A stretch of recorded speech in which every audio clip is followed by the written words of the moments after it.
demonstrations and violence and so on.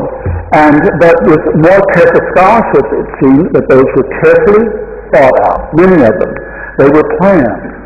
And as Gene Sharp, the great genius of nonviolence, the greatest one probably since Gandhi, has said that if you're going to plan resistance, make sure you plan. Don't do it just randomly. Don't just go out and just throw a demonstration.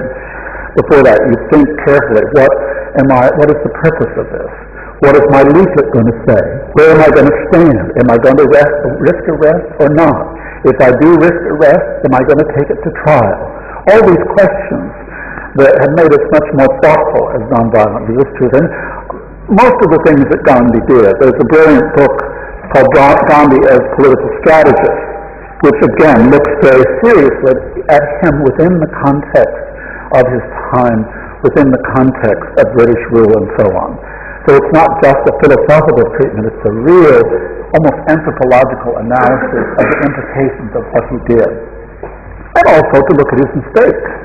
That's the thing, if we really, in order to pass along a tradition, as you know, many of you are teachers in whether it's American literature or British literature, you not only just talk about the novels and so on, but you critique them. You not only pass along the tradition, but you critique it. And this is what Gandhi did so often. He looked very carefully what worked, what didn't work, and why. And as you know, over the 50 years, he changed his mind many times. He'd adapt his approach, his resistance to a particular place, to a particular incident, and to a special context. So all of these things, as I said, those are the things that Gandhi has offered us. And I wanted to pay tribute to that great gift and to that contribution by referring to people from other parts of the world who indicate that indeed, as your wonderful conference last year says, Gandhi is back. Gandhi, I think that's an inspired title. I was so thrilled when I read that. I couldn't be here because of the conflict, but when I saw the poster, I'm now going to reproduce that wonderful poster and send it to all my friends who are involved in the history of nonviolence around the world. Because it's a marvelous, it's such a simple statement. Gandhi is back, but it's literally true. I've been saying that in other ways for a long time, but it's nice to have somebody say it just straight out. So I think I'd like to, my remarks tonight, a couple of reference points might be appropriate. One is certainly the conference that you held last year in 2007, in April. So I'm going to speak within the context of that event, which I think is an historic event. And it's related to another historic event that took place on the 50th anniversary of Gandhi's assassination. There was a ceremony at Gandhi's Smriti in Delhi, and there were young people who had brought torches from the 5 areas of India where Gandhi had worked, in Chamran, and also in the south, and in Pobandar, of course. And they converged, they all came into Delhi at the same time, and they were met at Gandhi Smriti by the President, the Vice President, and the Prime Minister. You probably saw it. But another thing that happened, the torches were then taken and given to specific people, and often to young people, as a gesture of saying, take the torch and carry it on. But one of the torches was given to Federico Mayor, who at that time was the head of UNESCO. And the symbolic nature of that was, this is to take Gandhi to the rest of the world. And of course, Federico Mayor, as you may know, did that very thing. He's the man principally responsible for the UN decade for the culture of peace and nonviolence for the children of the world.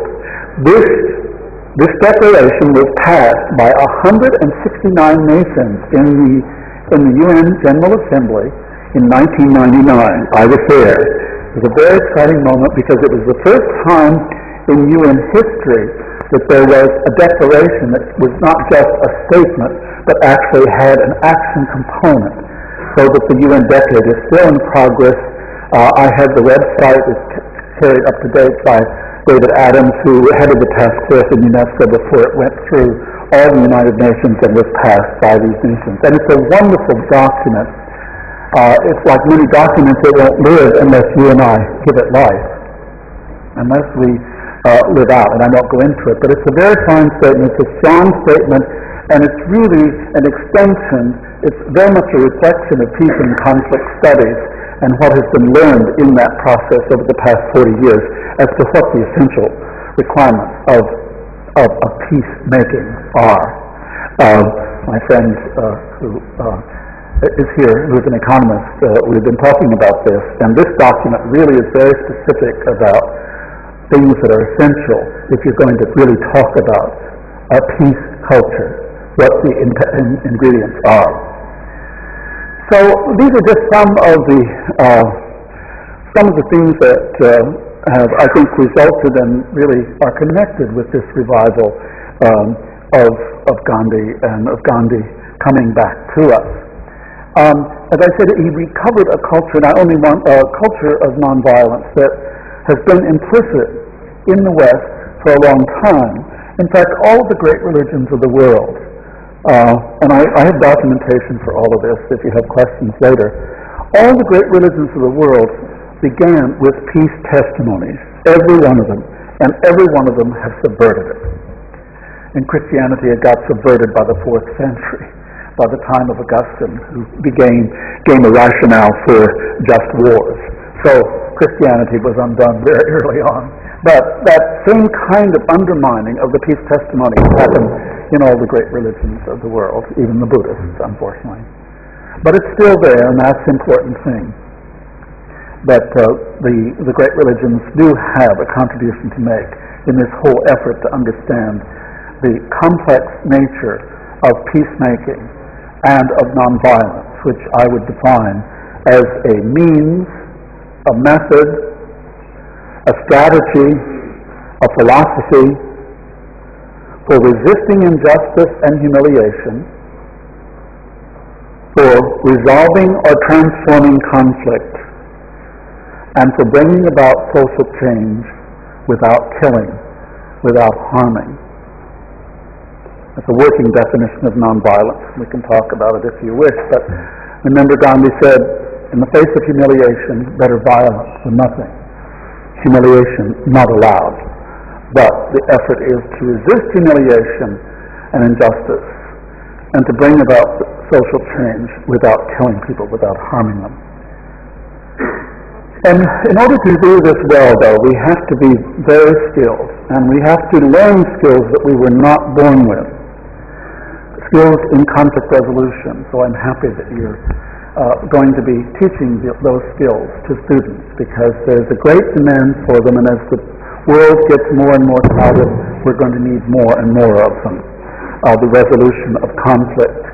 Because conflict in itself is not bad, it can be a good, but what we're trying to do is figure out ways that the conflict doesn't spill over into violence, and that's what conflict resolution is about. Now, in talking about nonviolence and Gandhi's extraordinary influence in all parts of the world, I just have to acknowledge one struggle that's going on now that is really very, very important, and there are many around the world, but the one in Burma, which many of you probably know more about than I do, but I think that's the classic case, and the heroic monks and others who resisted the military government in an effort to restore Aung San Suu Kyi to her rightful place as the head of government in Burma. That's a very great struggle. And I think it's important for us to keep them in mind. I'd love to know more too. I have only read about it and heard about it on the BBC. The initiative by the peasants in Bihar who walked from Bihar under the leadership of Raja Gopal to Delhi and were demanding restitution for land that was seized from them for industrial expansion in Bihar. I think if we're really interested, and as people who are really committed to nonviolent social change, we must consider what we as individuals and what our governments and our government officials might do to support those who are really deeply involved in taking enormous risks in order to bring about democratic social change in their country. But I'm going to turn away from South Asia toward Latin America and the United States for my two representatives of Gandhi's being alive and well at this moment. The first is in the country of Colombia in Latin America. In our part of the world, Latin America is becoming really increasingly important, and some of the reforms taking place there are really earth-shaking, so much so that people are thinking of Latin America as the continent of the century. But just one small thing. Colombia is an enormously rich country. It's the northernmost country in Latin America, borders Panama, Venezuela, and on the south, Ecuador and Peru. It's a country of about 50 million people. It has enormous wealth, oil, huge water resources, minerals, all kinds of things. And it's an absolutely gorgeous country. I was there 3 years ago. But it's a country absolutely racked with violence. It's been a very difficult country to govern because it's divided by huge mountain ranges, so that rebels and paramilitaries can go off in sections of the country and just isolate themselves, take over areas and dominate them, and that's what they've done, and it's been very tragic. So there has been periodic violence, and of course who would be involved in contributing to it but the United States of America. You may be surprised to learn that among the countries of the world that receive military aid, Colombia receives more military aid from the U.S. than any other country except Israel and Egypt. Why? The old colonial story, because there are tremendous resources there. So we're sending military aid to Colombia, the U.S., which is essentially being used by the paramilitaries to kill the people of Colombia. That's what it amounts to, because the paramilitaries are hired by the multinational corporations, and when the peasants and the farmers demand decent wages, they just gun them down. And so I'm talking about a woman who is working to address this situation, and as an example of Gandhi's progeny around the world. Her name is Amata Benavides. She's a woman, probably not 50, has 2 grown children. Her involvement in this, began early. She's been involved in peace education for some time, but it was heightened by the fact that her brother was kidnapped by the FARC, by the rebel army, which had some validity at the beginning, but now is working in concert with the drug lords and the paramilitary, so it's all very corrupt.